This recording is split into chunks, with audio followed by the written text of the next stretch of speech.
This is my Lexus TX 350 with the 2.4 turbo.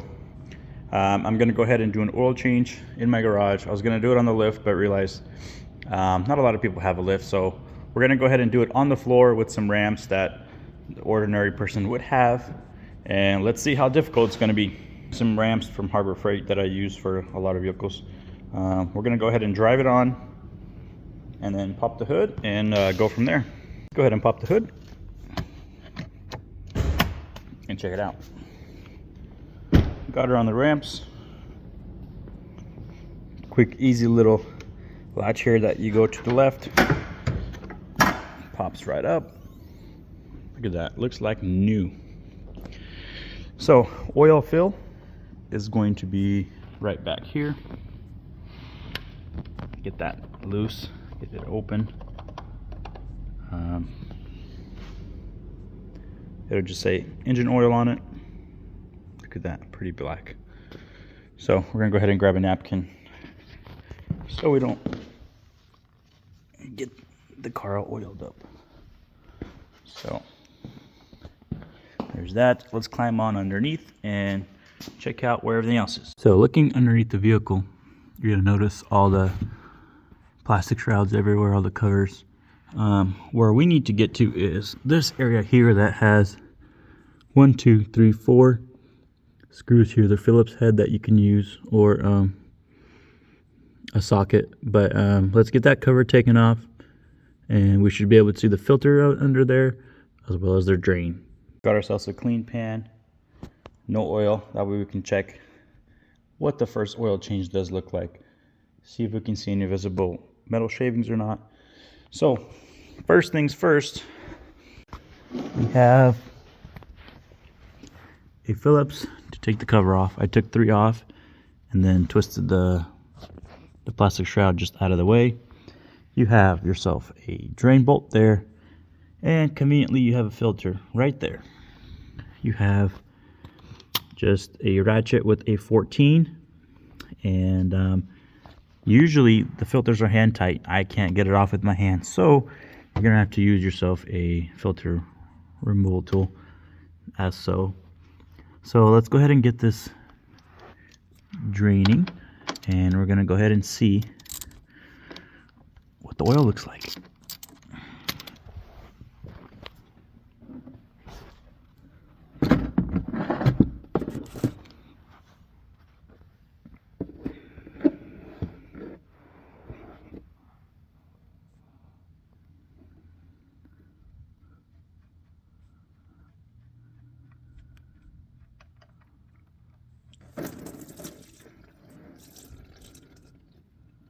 Whew, definitely the 0W20 is like water. It's very, very watery. Let's go ahead and let that drain and get started on that filter. It is almost done draining. I'm gonna let it go ahead and stop dripping. Filter is out here. I had to use my filter removal tool to get it loosened up. When you spin it off, remember, it will drain more oil. So go ahead and loosen up a little bit and let it drain out the rest of it. And then just pop the rest of it off.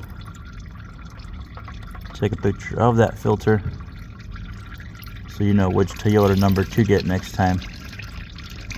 All the auto parts stores locally did not have any in stock, actually, except AutoZone. They did have one Fram filter that was compatible, and that was this one here, PH4967, and that was based off an online research. So this one's only good for maybe 10,000 miles, but we're still gonna go ahead and change it after 5K, change it to an AMSOIL filter, and then go ahead and run 10K miles after that. Some people say the Frams are junk, but actually looking at how they're built, it's kind of surprising, because although even some of the K&Ns are plastic inside, these have all metal cages inside with how it filters it. And comparing it to the new Toyota filter, guess what? It's also metal inside. You can see that little cage inside. So, you know, looking at both of them compared to side by side, for something that's it's good for 10,000 miles, I mean, I would gladly run 5,000 miles on it. I think it'll serve its purpose. So that is where the filter goes right there. We're gonna go ahead, get it screwed on. And remember, these are only supposed to be hand tight, so do not reef on them, or, you know, nice and snug, hand only, no tools, and you should be golden. It stopped dripping, so all the oil was drained out. I went ahead and added about a quarter of a quart of extra oil just to run it through also, to make sure I see nice and clean oil coming out. So we're gonna go ahead and torque this to spec and then close it all back up. Torque specs on these are 29 to 30 foot-pounds of torque for the drain. Get it torqued, wipe it all down, close it all up. Hey, we're gonna go ahead and use AMSOIL. If you guys haven't heard of that before, AMSOIL is definitely one of the best oils on the market. Now, a lot of people will, you know, say other ones are better or this or that, but I've been using this for almost 8 years now, and I've actually been so impressed with it, I actually became a dealer. Now I sell it to a lot of different vehicles all across the United States. AMSOIL is 100% synthetic, as it says.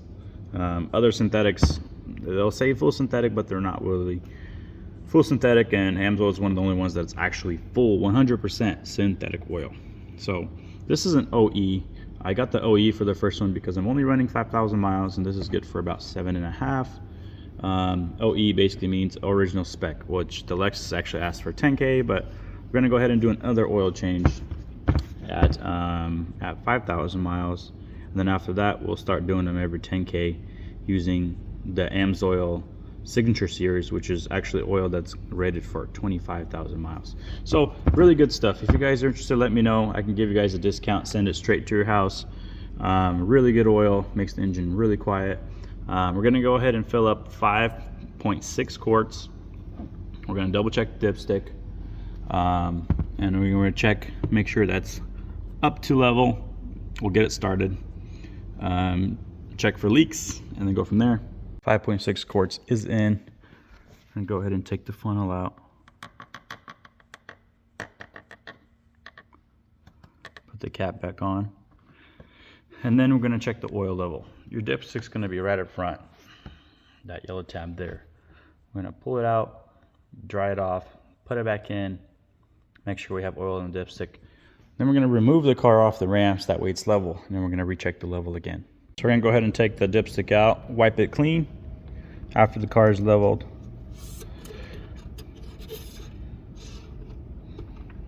Go all the way down, go back up, and then check. Perfect. So right in between the two dots is exactly where you want to be. And that is it. Close her back up, and your oil change is complete. Now we have to do the maintenance reset. We're gonna go inside and go into the settings and then reset the maintenance on the inside. All right, after we've turned the ignition on, once it loads, let's go ahead and go to settings. We're gonna scroll down to vehicle customize.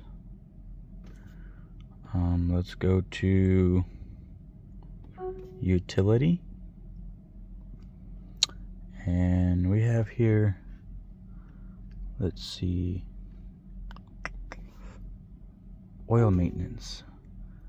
Would you like to reset your oil maintenance data? Reset. Oil data has been reset.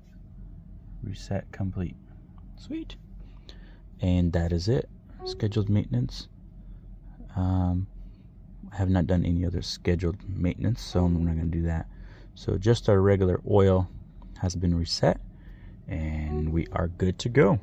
After we've done our oil change, let's see what our oil looks like. So Let's see if we can get any silver metal or chunks showing here.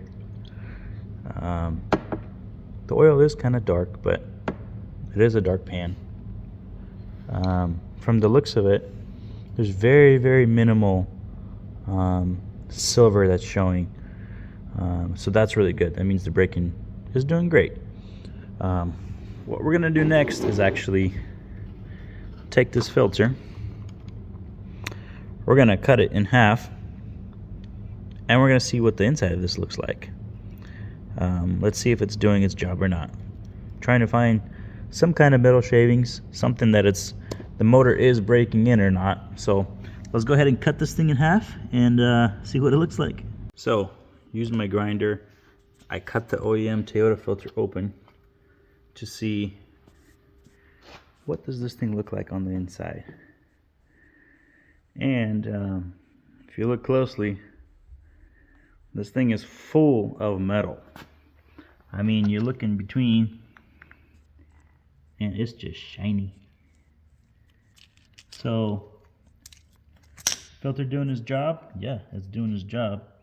But imagine running your oil for 10,000 miles. How much this would be plugged up. So, we bought the Lexus and we were told, do not touch the oil for 10,000 miles. But after reading a bunch of people with their reviews, I mean, imagine how much metal shavings are going through your whole motor. So running this is only 1,000 miles right here. Imagine 10 times as much. And these filters are tiny. I mean, look how small that is. They're tiny. I would not recommend running 10K. So I don't know if the dealer covers 1,000 mile oil change. I think their first covered maintenance thing is at 10K. So this is why I'm doing this one myself, so I can see it with my own eyes. And you know what? I'm definitely glad I'm doing it at 1K instead of 10. So that is my review for today. Highly recommend you guys do your braking oil at 1,000. Put some nice, decent oil in there, and then change it again, maybe at 5K. And then from there on, probably do regular intervals. So that is my review for today. I hope it helped some of you guys that are arguing online back and forth, yes or no on oil changes before 10K. Well, as far as a first oil change, here's your answer.